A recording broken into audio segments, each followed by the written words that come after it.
Hello everyone, hope you're doing well. Today in War Thunder it's time to have a look at another vehicle that is going to be available through the Battlefield Engineer event. Some may say it is the main vehicle in the event because we're going to be building it over and over and over and over again to trade in for other vehicles. Yes, this is the I-180S. It is a Soviet plane which is coming to the game, which is basically a evolution of the I-16. See it as a stopgap, I suppose, between the I-16 and the I-185. It is a plane which is built to be maneuverable, but also to have a meaty engine in it, and also a bit speedy. Now, what is lovely about it, something that I wasn't able to see from the CDK files the other day, is that this machine has a wonderful cockpit in it. It's fully done up, it looks absolutely beautiful, and hopefully it stays that way. On top of this as well, just a little bit of something that I noticed while playing, is all of the machine guns are mounted on the top of the, the top of the center of the vehicle. And what this means is when you fire, it actually pitches your nose up a little bit. So you're going to have to make sure that when you're shooting enemies that you take that into account. It's not as extreme, of course, as the Ju-388, but it's definitely still there, and something which is definitely noticeable. On top of this, you can open up your combat flaps until like 380 to 400 kilometers an hour, so they're incredibly sturdy. This machine just flies like an absolute dream. I don't know how else to put it. There is something about a lot of these gift premiums that the Soviets get where they are super easy to fly, they're generally very good, and they're just nice to fly. You know, if we have a look at the other gift premiums that the Soviets have got in recent times, you know, the TB3M is good and it is fun to fly, so is the MBR2, the I-29 is a joy to fly, and so is the I-301. And the I-180S joins the group as another one of these multi-purpose fighters, which should be incredibly good when it comes to the game. The only issues that I can find from the I-180S are twofold. So the first one is the guns. 4 machine guns is generally okay.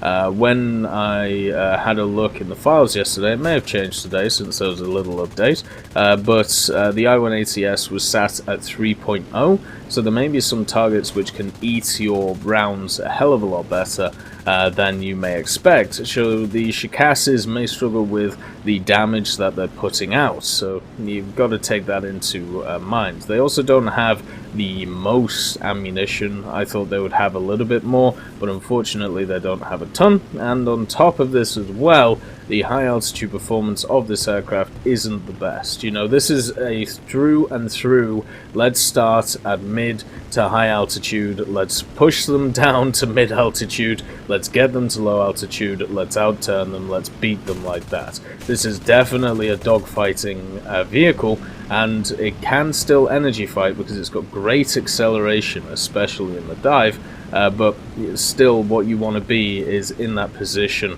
that a lot of Soviet machines find themselves in. As I said, you want to slightly get above the enemy with your good climb rate, then what you want to do is engage said enemy, push said enemy down to the ground, and then beat them with your superior performance, acceleration, and turning. That is the I-180S in a nutshell. You know, the Yak-1, the Yak-7, the MiGs, they all do this incredibly well, and the I-180S is no different. And the only reason why a machine like the I-16 can't do this too well is because it doesn't have the engine power to be able to follow up an enemy in the, you know, when you are diving on it. Luckily, the I-180S, that issue is solved since it has a very meaty engine in the front of it. Another thing to also think about while flying this thing is because of the type of engine that it has, it is very prone to turning itself off. So you have to think about Spitfires. You know, if you pull any negative Gs, the engine turns itself off. Well, that's exactly the same with this I-180S, so you've got to watch out for that when it comes to the plane. Another thing is, because of the limited armament on it, I feel that when it comes to the ground attack role, I'll be very surprised if this has any ordnance when it comes to secondary armament, and when it comes to its main, it's not going to be great at killing, machines on the ground. Something that a lot of these Soviet vehicles have is the multi-purpose idea of being a fighter and also an attacker, kind of like the Yak-9T or the Lag-334. I don't see it with this aircraft. Instead, what I see is this is a pure fighter, which is able to, annihilate anything that is in front of it, apart from maybe a few machines that it will fight. But overall, I wouldn't worry at all about the ground attack role. I would focus solely on the, killing people role. The other issue is if it does sit at 3.0, which would be higher than the I-301 and the I-29, which I don't think is justified. The I-301, I would rather take it out compared to this thing. Obviously, I haven't fully done this on the live server. Instead, what I've been able to do is play it through the dynamic campaign. You can play the Soviet side in 1941, and you can just keep trying the dynamic campaign, and eventually you'll be able to hit the I-180S. So all of you have access to this machine right now through the dynamic campaigns. But the main thing is the I-301 feels incredibly balanced to use. The I-29, its engines are incredibly powerful and the firepower is great. The I-180S, it feels a little bit less powerful and a little bit more like an I-16.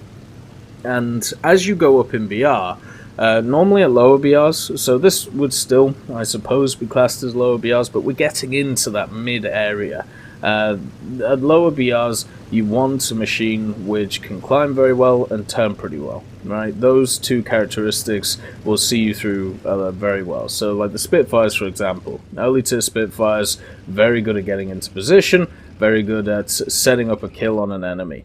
As you go higher in BR, what you're looking more for is an energy fighter which is able to get that one or two good turns up, but it's much more about setting up when to hit an enemy. The I-180S, in my opinion, is going to be really good at the setup in a turning scenario against an enemy, because it is incredibly maneuverable, and also it keeps a lot of speed through the turn. What I'm worried about is if it comes up against a machine like a P-47, what do you do in an I-180S against something like that? I mean, you could maybe try and catch him out. You could maybe try and hit him as the P-47 overshoots, but my idea about this is I don't like, as a plane, waiting or having to wait for the enemy to screw up to be able to kill the enemy. I think it's much better to be in the aggressive situation where you are able to get on the back of the enemy. And for the I-180S, it does have the tools, if you're against a turn fighter, to get on the back of them. It also has the tools to do it to an energy fighter, but it's definitely going to be harder to do if you are facing a higher tier energy fighter. Which, like the P-47 or something to that regard. On top of all of this, the max speed that I was able to test is not as good on flat ground as some of the vehicles, so you still should be able to run away from this thing if you are unfortunate enough to run into it and it decimates your team, along with all of the other red Soviet planes. So you can at least run away from the behemoth that is this.